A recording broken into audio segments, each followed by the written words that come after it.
evening, everyone, and thank you for attending. And we've got two Anthonys back-to-back. Antoine is French for Anthony.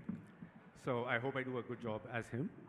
Now, until about 2020, just before the pandemic, I had always thought that we were entering the golden age of restauranting, given the number of restaurants that were opening in the country, the different kinds of cuisines, the price points that they were operating on. Of course, the pandemic disrupted that, but in the last 2 years, we're seeing the resurgence in F&B, both in hotels and restaurants. And at this point, it's very interesting to see what will happen next. There are a couple of areas that I find interesting, as we've just had a panel on technology.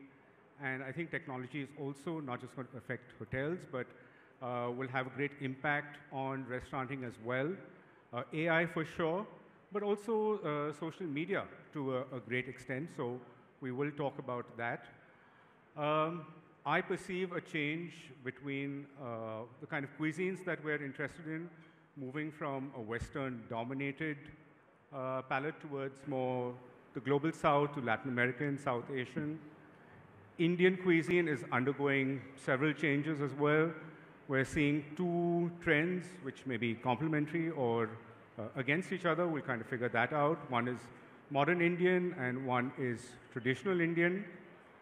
And we're also seeing a boom in standalone. So I'm curious to know whether standalone and independent restaurants are better placed to respond to emerging trends than hotel restaurants. And finally, an idea that also in a way is impacted by technology, but also is a countercurrent to technology, and that is biophilic design, where you try and incorporate nature into closed spaces or closed environments, the kind of palettes you use, greenery, all of those elements. So we've got our panel. Is Manisha on? Okay, till Manisha's on. Prashant, can we start from that end? Yeah, I thought she's joining us virtually. So, Prashant, guys, if you can just start with about 3 minutes of what are your ideas on food trends and restaurant trends in the country right now? Thank you, and good evening, everybody. Antoine, I think you spoke a lot about pretty much everything that we're going to be talking about, and I just want to start off with AI, because that was just fresh off my mind just on the panel gone by. So AI is artificial intelligence. I think it's here to stay. We got to adopt it in various ways. I found it very interesting, and I was chatting with Antoine offline about a restaurant in Rome, a gelateria called Terra, which has used ChatGPT to create new flavors. And it's ending up to be the best seller. Who would have thought of marrying white chocolate with balsamic vinegar and caramelized black pepper? And that's something that ChatGPT threw up, and it's ending up to be the best seller for them. So I think there's a lot that is going on in this space. So I'll just let Mr. Diwan. No, I just want to mention that the curly-haired gentleman on my left believes in the Henry VIII school of public speaking. And as Henry VIII told all his wives, I shall not keep you long. So I suspect that we'll be given 1 minute each, or are we given 2 minutes each? I shall not keep you long. Yeah, as much as you like, Gautam. Okay, so my response essentially is that I heard you mention biophilic design, and I love it because unless you bring nature into our lives, then you're living contrarian lives to what the world expects of you. And this is not, we are no longer a sort of a faddist country like Costa Rica, okay? Where India, and by God, if climate change has affected us, then we certainly need it. And I think you and I discussed this over this very long lunch which you hosted in the neighborhood hotel. And you said, does biophilic design enable Instagrammable? And I was mentioning to you that hotels, airports like the Bangalore airport, or for instance, the Singapore airport, which is based on biophilic design, are the most Instagrammed airports in the world, largely because they brought nature inside. So typically during the BW Hoteliers interview, and we asked many of the GMs, what is your belief in sustainability? And they all said that we make our own water. But by God, we make our own water anyhow. It's not longer important to make our own water. It's important to be water positive, all right? So what biophilic design does is that it makes your ambient conditions less pollutant than what you had. I think Suresh will understand this, that the ITC Gardenia in Bangalore is a hotel which has no air conditioning in its lobby.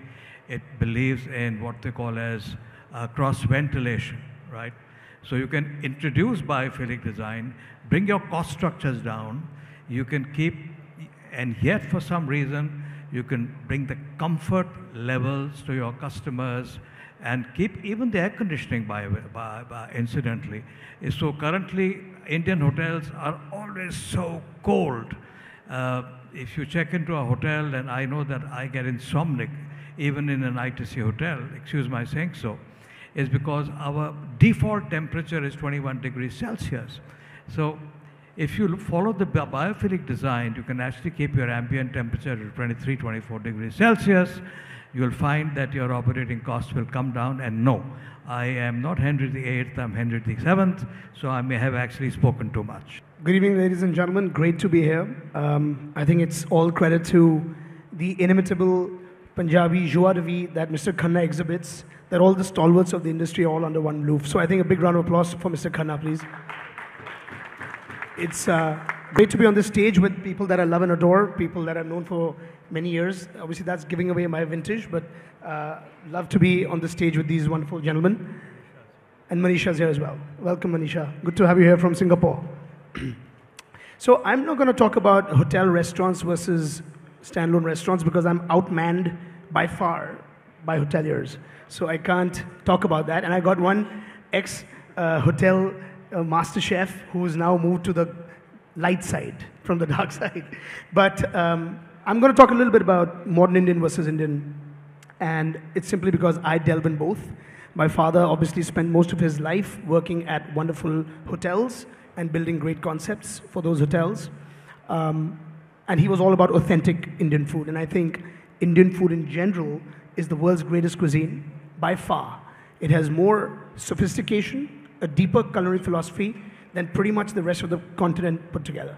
If you just look at vegetarian food, the two states of Rajasthan and Gujarat, let's say, have more vegetarian food than the rest of the planet put together. So we have a culinary history, we have a culinary philosophy, we have a depth and a sophistication that is absolutely unparalleled of any cuisine. And I cannot wait for the day when any major city you go to, one of the top 3 culinary destinations will be an Indian restaurant and it'll get its place at the top of the totem pole of the cuisines of this world. So I'm really excited about the future prospects of Indian food, whether you look at the modern avatar or you look at the traditional avatar. I like both. If you look at my most repeatable food, it'll probably be the traditional Indian food that we all grew up eating. But I think also modern has its own play. Some of the very fine establishments that have put Indian food on the global palette happen to be around modern Indian food. Great restaurants like Indian Accent, Mask, these have done a great job, taken our erstwhile Indian food and given it a new look, a new feel, a new vibe. And I think that's the beauty of Indian cuisine. So as long as the modern Indian aspect does not overshadow or impede the authenticity of the host cuisine, which is Indian food, then I think modern food can play an equally important part in the world. And sometimes you can also have traditional Indian food that is presented in a modern way. So you're not touching the recipe at all, you're not doing fancy ingredients, you're not putting Peruvian food into a khichdi, and you're still making a really authentic regular dish, but presenting it, because I think my father always said, you first eat with your eyes, and the food, if it looks good, you won 30% of the battle. So it's important to have beauty in the way we present our food. I think Indian food has always been wonderful to taste, but in the traditional avatar, it does not have as much beauty on the plate. Modern Indian kind of elevates that, but I think in my opinion, both are incredible avenues and verticals for our beloved Indian food. And I think going forward, both will have their play. From a repeatability perspective, I love authentic. But I think if you want to put your food on the global palette and get some of the international crowd to start focusing, I guess, a little bit more and taking us more seriously, a few modern Indian restaurants here and there can definitely add value. Good evening, everyone. Having worked in both sides of the industry, the hotels as well as standalone restaurant now, I have seen the positives and negatives of both. When you are in the hotel and you are trying to open a restaurant, the entire management, entire company is behind you. Good or the bad, whatever you do, successful or not so successful, the company still stands behind you. You don't have to run for everything to anybody. Call up the engineer, call up so-and-so, call up purchase department, do it. But when you are running your own business, you have lots to answer. And you have to think twice how to handle it differently. Management is totally different. And in today's era, when I think the chefs are becoming a very scarce commodity, I think. And especially the trained chefs, they are much in demand. Or they straightway ask you, the first question they ask you is, what is my salary package? Second is, how many days a week I'm getting off? And will it be 8 hours a day or 9 hours a day? So you don't know where to look. So probably that is I call them the Gen Tech chefs. That's the way they are going to behave, and we have to live with it. Coming to the quality and the innovations, I think the new restaurants which are coming up are very, very innovative, sometimes over-innovative, and sometimes too much of a confusion or fusion is being done. I wouldn't like somebody to play around with my mutton rogan josh or chicken tikka makhani. Whether we call chicken tikka masala as a British dish or an Indian dish, but still there is a controversy, because that is what they have spoiled it. But will a Japanese like his sushi to be done in tandoor? I think we should be answerable to that. I don't think anybody would love that. Do the experiments by all means, go to any limit. Don't forget the roots of your cuisine. That's what we have been doing in the last so many years. 1975, when I was the chef of Tanjore restaurant, which was the first regional cuisine restaurant in the country. Thanks to Miss Camellia Punjabi, whose foresight was so good those days, that she said, we will be the first one in a 5-star hotel which will have the regional cuisine of Maharashtra, Gujarat, Parsi, Goan cuisine and the North Indian cuisine. After so many years, it took us to give the brand value to the regional cuisines. And the regional cuisines came up in the last 10 or 12 years, if you see now. Why did it take us 60 years to do that? We were very, very late, and we have so much in depth of our cuisines within the country that we don't have to look beyond boundaries too much. Almost, if I may say so, he is a pioneer in a lot of things, in doing things in Mumbai city or in pan-Asian restaurants all across. Same menu, same things are being repeated everywhere. There is no innovation at all. The rock shrimp, which started from wasabi, has gone with all the different names in different restaurants. So it is not an innovation people are doing. And this is of course, the technology is helping. We have AI, artificial intelligence, you want to call it, or art of whatever. So people are... No, clarify that whatever. Hemant, clarify that whatever. So Oh, uh, Interference. no. So what I'm trying to say is, we should not be copying blindly. We want to imagine things, but very differently. But we don't come to that conclusion. We see a dish onto the Instagram. That was the eye. That was all Instagram people. We have lots of them. And it's not necessary that all Instagram photos on what you see are good tasting dishes. They look good, but they might not be so tasty. And once you go there, sometimes you get disappointed. That's such a beautiful dish and it has been advertised so well. Our chefs have to learn to balance out the acts of a good food with a good authenticity. Present it well, go to any extent, but make it happen, make it taste good. And don't forget our roots, otherwise one day the roots are going to forget us. I think we've got Manisha.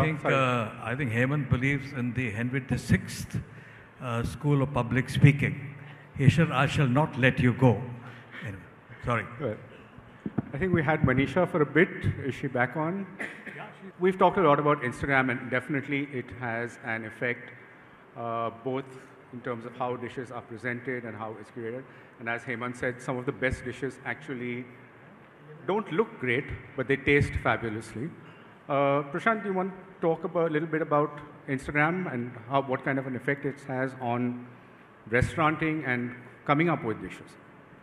I think I can safely say I'm part of that same generation where Instagram didn't exist, and I've seen that come up in our lives, and then it moved on to Snapchat, and I've been seeing TikTok, which is banned in India, but pretty much social media here seems to be dominating our lives.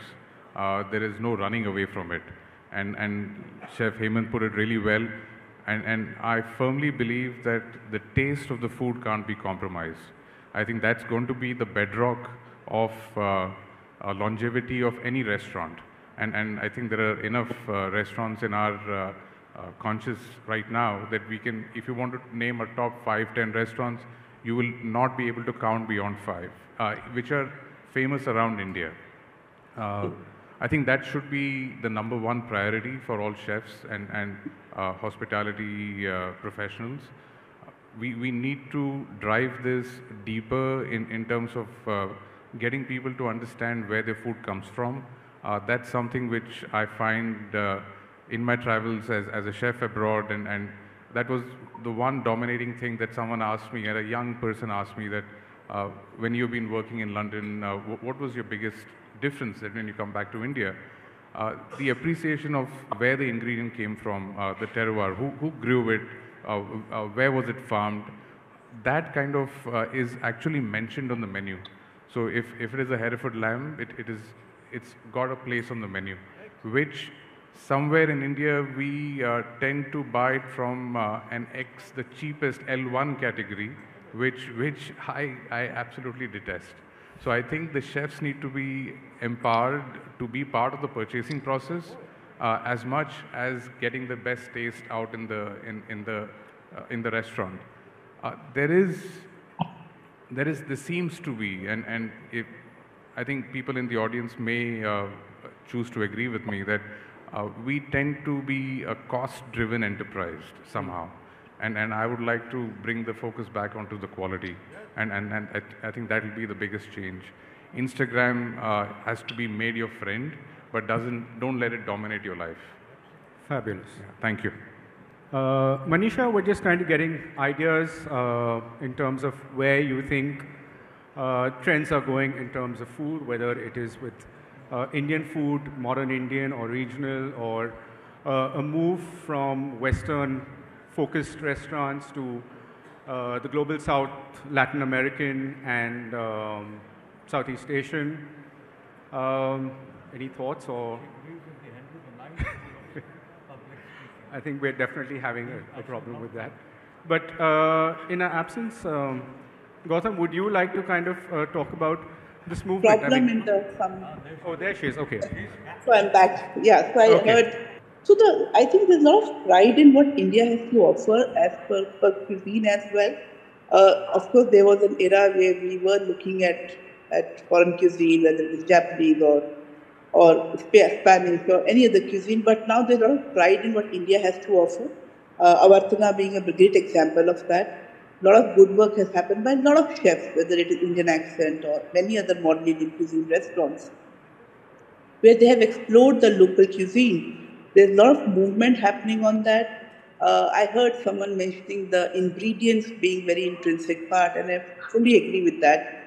Because if you were to explore what is best growing in your own country, then I don't think cost will be an issue. The minute you get into a lot of imported ingredients, you also increase the carbon footprint and multiple other expenses come on board. So if we look at the best ingredient available in our country with the best cuisine our country and the community has to offer, I think we have a winning combination. Okay. And in terms of cuisines, I mean, in terms of international cuisines, do you see a shift in terms of interest in where the foods are coming from, the cuisines that we are picking up from? So I think Japanese cuisine taught us the respect of ingredient, the respect to the best ingredient that is there. So definitely ingredients have become very intrinsic part of the cuisine that we are offering. So that's why you see a lot of seasonal menus coming in food, a lot of local produce, hyper-local produce that is making a part of our menus. Okay, fabulous. Hemant, you were one of the few people, and you kind of looked at, you brought in Japanese earlier into India, but you also had some thoughts on what are the new trends globally that we would look at in terms of cuisines, whether it's Latin American or Southeast Asia. What is your opinion on how things will move forward? You see, when we brought Japanese, it was probably one of the first few ones in the country. And at that time, to be frank, we were not very sure that it is going to be accepted in the way. And when I made my first trip to Japan, I thought this food will not work in India. The Japanese food will never work in India. But when I looked at the restaurants in London and New York, the same Japanese restaurant run by Nobu, Zuma, Roka, those are the restaurants which had a little twist to the food, which the Indians loved it. Yeah, but I also remember you telling me that you didn't notice Indians going to French restaurants abroad, and that was one of the reasons why you thought that Japanese would be a better option. Yeah, you see, Zodiac was one thing which was already a success, but then came that we needed a change. So we brought the change in the form of wasabi. And I had predicted about 20-25 years back, if you remember, we had spoken about it. The Peruvian food at that time, there was only one restaurant in New York at that time. And today there are over 200 restaurants in USA, Peruvian restaurants. And the 5 best restaurants of the world are in Peru. It is because it's a very interesting cuisine based on very interesting ingredients. And it will definitely catch on to the flavors and Indian palate very well. And Latin American food with a little, I would say, Indian touch or Indian palate. We will have to increase the spiciness for our palate. That will work in our country. Zorawar, as an independent restaurateur, what are your thoughts in terms of international cuisines that you think would be more successful going forward? I think, well, firstly, the Indian patron is extremely well-traveled. They have a jaded palate. They've been to some of the best restaurants around the world, and now they wish to have that similar experience of that high quality back home. They've all gone to Dubai, Zuma, Koya, Roka, all these wonderful restaurants. Gaya being my favorite. By the way, a Dubai restaurant is right now the hottest restaurant in London, from Dubai, by Chef Izu.